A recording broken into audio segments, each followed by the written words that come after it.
Okay, so now I ran the steel wool and I'm going to just drag on random, it's an ivory acrylic craft paint, just regular old paint bottles that you grab it in the craft store. And just kind of give it a random coating and let that dry before I go and sand. Okay, so we've got it all painted and getting ready. I've let it dry for about 30 to 45 minutes while I cleaned up in the garage.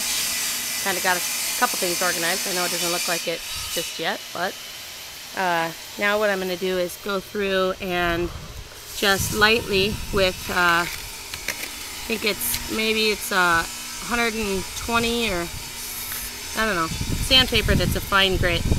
And I'm just going to slowly drag across the edges. Just like one way to think about where to sand would be if people were going to walk past something all these years, where would they always be running into it?